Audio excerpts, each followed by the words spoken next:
იცით ის სიმპტომები და ის მდგომარეობა რაც ამ დროს განვითარდა სრულიად დამაჯერებელია იმის დასადასტურებლად რომ იყო გამოყენებული რაღაც ტოქსიური ნივთიერება. რა ნივთიერება იყო ეს არ არის არც გოგი ჩახუნაშვილის ნაშრომში დადასტურებული და არც BBC-ის გადაცემაში ამაზე ლაპარაკი, მაგრამ რადგან პასუხს არ იძლევა შინაგან საქმეთა სამინისტრო და ზოგადად ხელისუფლება იმაზე თუ რა ნივთიერება იყო, ეჭვი ბუნებრივია ძლიერდება და ამიტომ აუცილებელია მიუკერძოებელი გამოძიება, რომ გავერკვეთ რაშია საქმე. სიმპტომები, რომელიც მაშინ განვითარდა, დღემდე გრძელდება ზოგიერთ პაციენტში, მეც მქონდა რამდენიმე მათგანთან შეხება და შეხვედრა და რომის უარყოფა აბსოლუტურად შეუძლებელია. ბრას, როდესაც თქვენ შეხვდით ასეთი ტიპის პაციენტებს, ბატონ რამაზ, რა იყო მათი მიერ აღწერილი სიმპტომები? მოდით ამაზე ვისაუბროთ. იქნებ ვიღაცებს ეცნოთ კიდეც, ვინც ახლა გვისმენს. ინტოქსიკაციის შეგრძნება, დაღლილობის შეგრძნება, უძილობა, ნერვული სისტემის პრობლემები, შფოთვა, კანის პრობლემები, ალერგიული გამოვლინებები, არითმიები, უწინათლობის პრობლემები ძალიან მრავალმხრივი იყო, იცით, რაც ახასიათებს ზოგადად ტოქსიური ნივთიერების ზემოქმედებას. ეს არ იყო ერთი და ორი შემთხვევა. ის შრომები, რომელიც ჩახუნაშვილებმა გაავრცელეს, არ არის დიდი მოცულობის, მაგრამ რაც არის, საკმარისია იმისთვის, რომ თუნდაც შემდეგი კვლევა ჩატარდეს და ეს კვლევა ბუნებრივია უნდა ჩაეტარებინათ ბევრად უფრო ადრე ჯანდაცვის სამინისტროს და დაავადებათა კონტროლის ცენტრს, მაგრამ ეს არ გაკეთდა და რადგან ეს ჩახუნაშვილებმა გააკეთეს, მათ მხოლოდ მადლობა შეგვიძლია უთხრათ ამისთვის. კი ბატონ რამას, რა ტიპის გართულებები შეიძლება მოხდეს თუ ნამდვილად დადასტურდა, რომ ეს ქიმიური ნივთიერება, რომელზეც ჩატარდა სწორედ მათ შორის ჟურნალისტური გამოძიება, იყო კამიტი. რა გავლენა შეიძლება იქონიოს ამან ადამიანის ჯანმრთელობაზე, მათ შორის გრძელვადიანი კუთხით? ციტა ნამდვილად არ შემიძლია გითხრათ ამაზე დაზუსტებული პასუხი, იმიტომ რომ ჯერ ერთი თვითონ ამ ნივთიერების კამიტის შესახებ ინფორმაცია ძალიან მწირია და მეორეც მე არა ვარ სპეციალისტი ამ დარგის, მაგრამ კიდევ გეუბნებით, რამდენიმე მიმართულებით თითქმის ყველა ორგანოს დაზიანების სიმპტომები იყო შემჩნეული. ამიტომ ალბათ ყველა მიმართულებით შეიძლება განვითარდეს და რა მოხდება საბოლოოდ, ამას სჭირდება დაკვირვება ალბათ რამდენიმე წლის განმავლობაშიც კი. კი ბატონო, ასეთ შემთხვევაში ბატონ რამაზ, ვინ არიან ყველაზე მეტად მოწყვლადები? მოდი ასე ვიტყოდი მაშინ ამ ტიპის სიმპტომებიდან გამომდინარე თუ შეგვიძლია ვიმსჯელოთ, რა სიმპტომებსაც ეს იწვევს, მაშინ რა ტიპის ჯგუფი შეიძლება იყოს, რა ჯანმრთელობის პრობლემების მქონე ყველაზე მოწყვლადი ამ კუთხით? იცით, უნივერსალური მიდგომაა, საერთოდ უნივერსალური კანონია, ბავშვები რა თქმა უნდა. ხანდაზმულები, ორსულები, ეს კონტინგენტი განსაკუთრებით მოწყვლადია ყოველგვარი ტოქსიური ზემოქმედების მიმართ.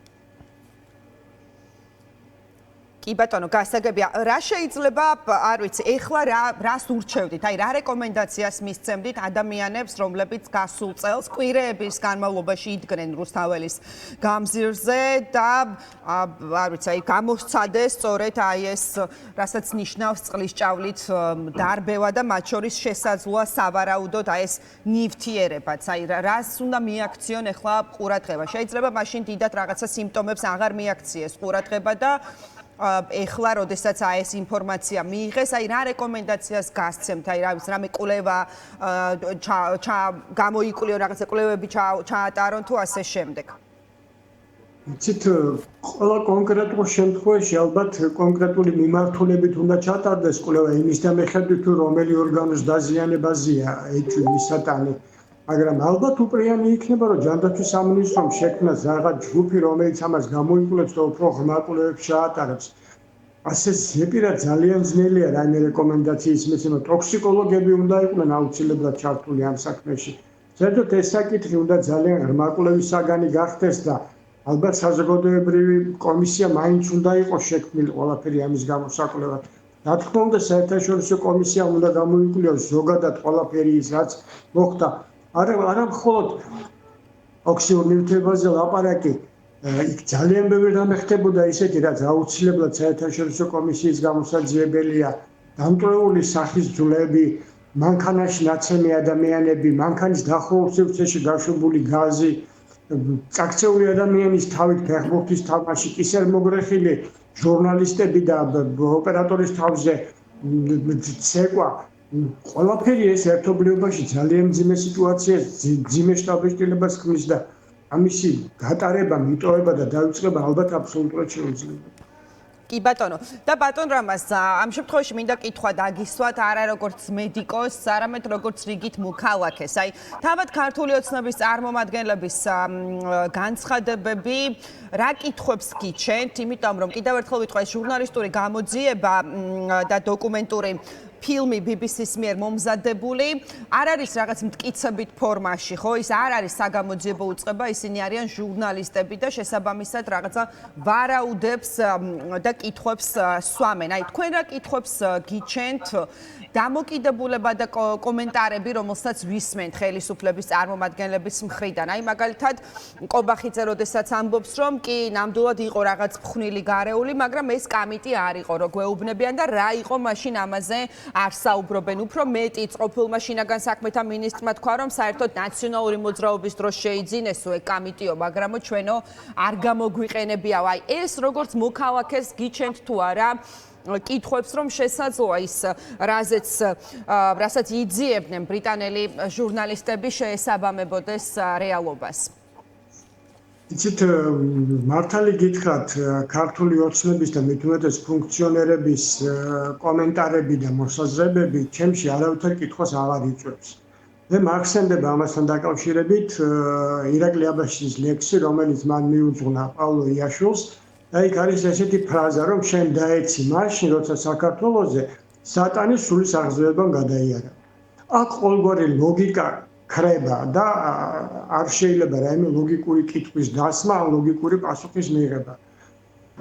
ცდება ეს ნორმალური ადამიანის აზროვნების უნარს ალბათ. ამიტომ მე მათთან არავითარი კითხვა აღარ მაქვს. მე კითხვა მაქვს უბრალოდ საზოგადოებასთან, როდემდე შეიძლება ამის მოთხოვნა. კი ბატონო, და რა ასეთყოდით აი ამ საზოგადოებას, ვინც როგორც თქვენ ამბობს, ითმენს ამ ყველაფერს? საზოგადოებაში ვეთქვი, რომ უნდა ვიყოთ უფრო აქტიურები და გავაგრძელოთ ის და გავაკეთოთ ის, რასაც ეს ადამიანები, ვინც რუსთაველზე დგანან ერთი წლის განმავლობაში აკეთებენ, მოთმინებით გმირულად და მე ვიტყოდი, რომ ყველა მათგანი განსხვავებული შეხედულებების მიუხედავად არის გმირი, რომელიც წინააღმდეგობას უწევს ამ მოაზრობას, რაც დღეს ქვეყანაში ტრიალებს. კი ბატონო, მადლობა. ძალიან დიდი მადლობა ბატონო რამაზ. მადლობა იმისთვის, რომ დაგვითმეთ დრო და მიიღეთ გადაცემაში მონაწილეობა.